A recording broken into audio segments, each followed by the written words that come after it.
I am beginning to learn that it is the sweet, simple things of life that are the real ones after all. Laura Ingalls Wilder. Hey guys, it's Aaliyah with Open Doors, Open Hearts, and today I am really excited to talk to you about how I decorated our living room for fall. But more than telling you how I decorated it, I am excited to tell you why I decorated our living room the way that I did this year.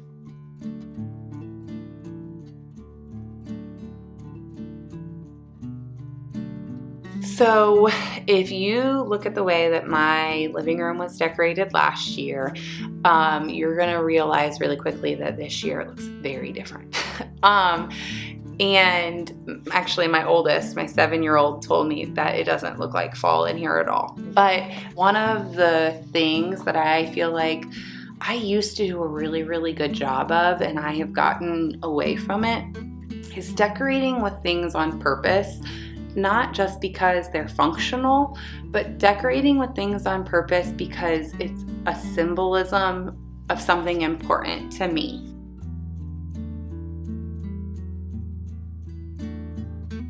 I think I've really gotten stuck in this rut of the home decor needing to be functional and serve a purpose, and if it doesn't serve a purpose, then I don't really want to use it as decor.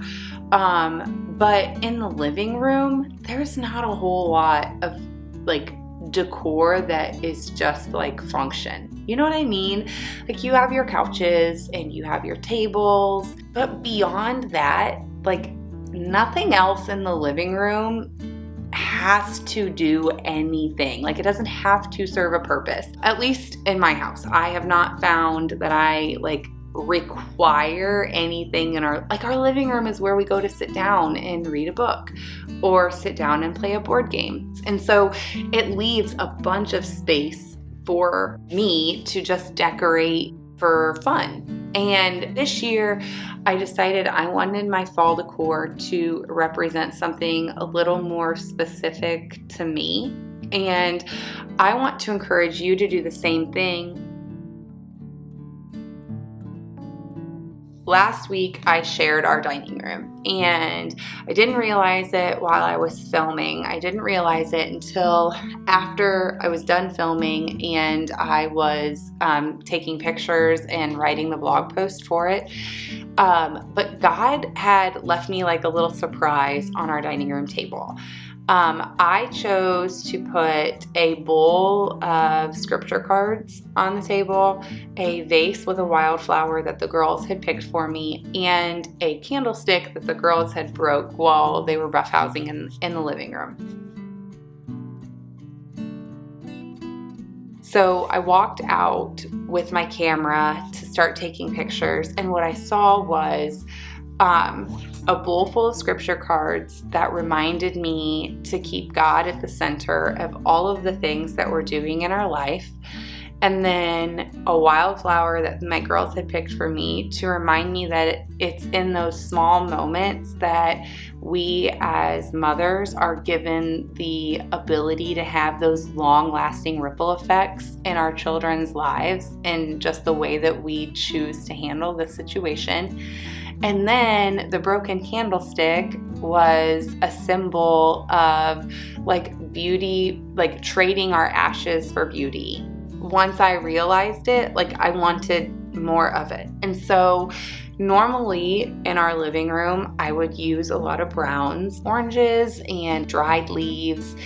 But this year, because of those wildflowers and what they meant, I wanted to take those wildflowers and bring them into our living room.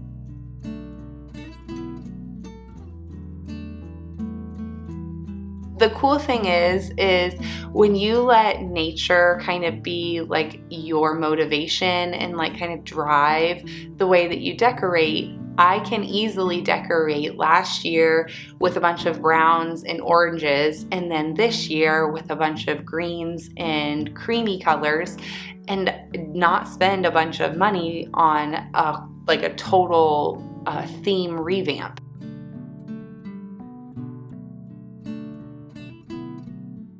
let's get into how I chose to decorate our living room for fall this year.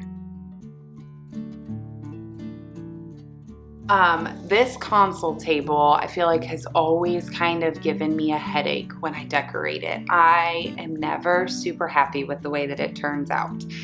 But I mean, it always turns out okay, but never like as good as I want it to turn out. However, this fall, I feel like the fall console table looks better than any way I've ever decorated it before. I love it.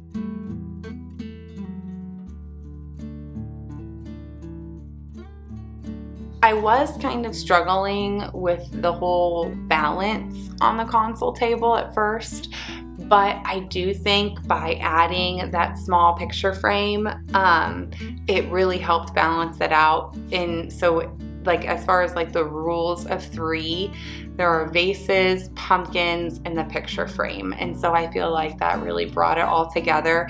Or you could look at it as 5 different items, so it's still an odd number, which follows the rules of 3. So then the next space that I started decorating was the coffee table. I decided to just keep it simple and then just set it up the way that I had set it up last year for fall, but just change the elements a little bit to fit more what I was going for this year. So I have the books, and I did finally pull the trigger on a beeswax candle. So it is supposed to be coming today. I am going to light it so I can tell you guys whether I like it or I don't like it and all of the things. But the candle that I selected has really, really good reviews.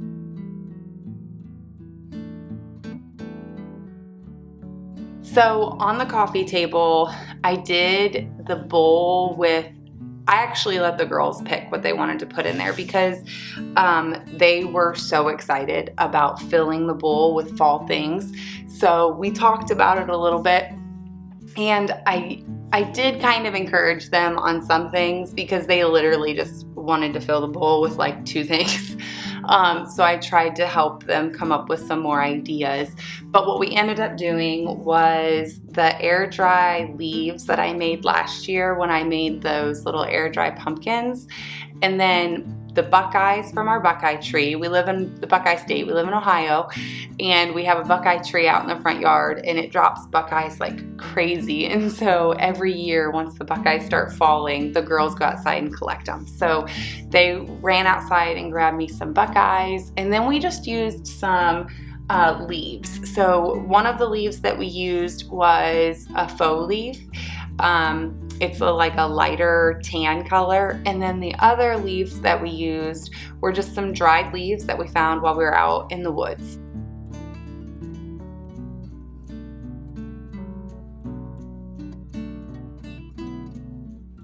After the coffee table was done, I went over to the end table.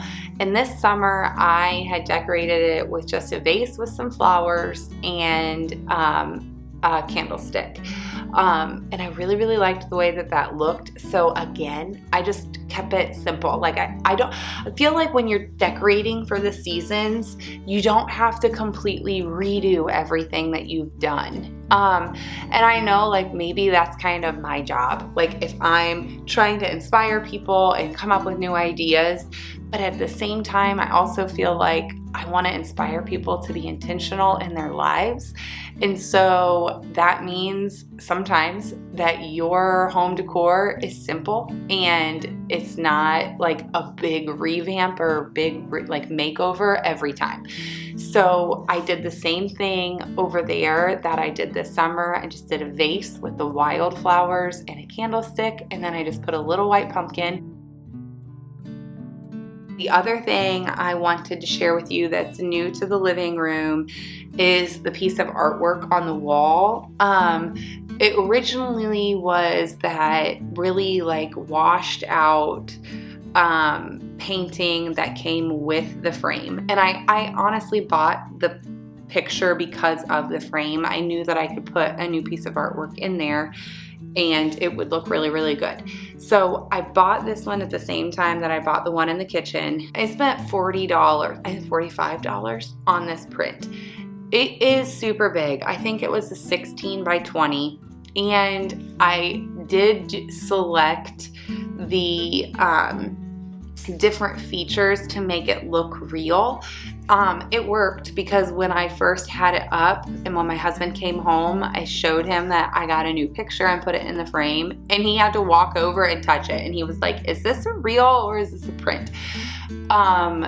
Because I didn't tell him it was a print. I just told him I got a new picture. So it to me was worth the $45, but you could absolutely not select all of those little things that I selected that made it look real, and it would have been significantly cheaper. So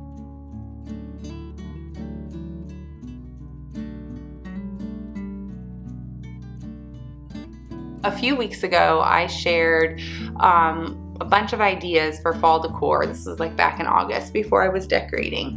And I told you guys about some pillow covers. I just jumped on her Etsy site and she still has that sale going on. So if you missed it, I will put the link to her Etsy shop down below. And I was scrolling through and she has a bunch of different pillow covers now than she did a month and a half ago. But I wanted to share with you some pillow dilemmas that I've been having in our living room. I thought, you know what, if we're not gonna like buy new couches anytime soon, maybe we could spruce up the living room and get at least some comfortable pillows. They're not terrible, but they're super stiff. Like when you squish into them, they don't squish down really. I've been experimenting with some like down alternative pillows, but every one that I've bought off Amazon ends up being very, very flat. So like the complete opposite of what I'm going for. So I like just want to find the balance in between. So what I ultimately ended up doing, also I'm cheap. So the pillows that I purchased, I think were $25 for two. And then another one that I bought was $20 for two. And I just like buy them, and if it doesn't work, then I return them because it's Amazon. But so anyhow, the last set that I bought, I thought, what if I put two of these pillows in one pillow cover and see how it works? And I've actually been really, really happy with it.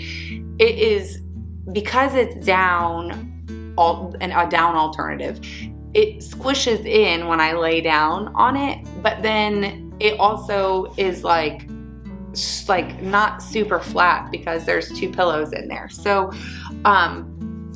it ends up being that I spent $25 on one pillow, but I like the way it is working out, and I'm kind of done with buying and returning and buying and returning because it's not working.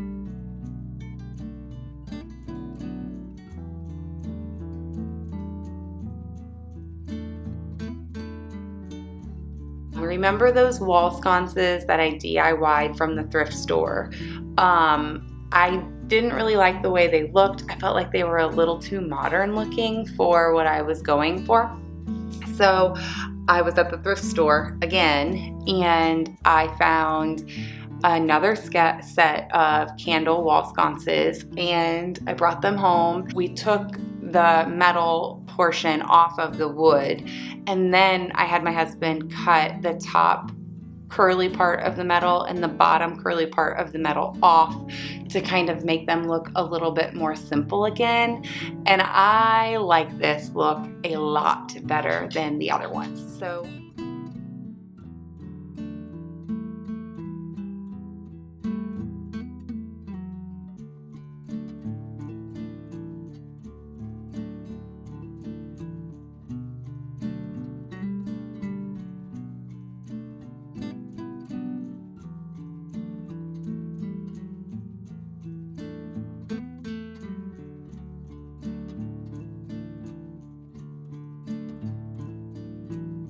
thank you so much for watching. I hope that you enjoyed this video, and if you did, I would love for you to hit the subscribe button down below. I'll see you next time.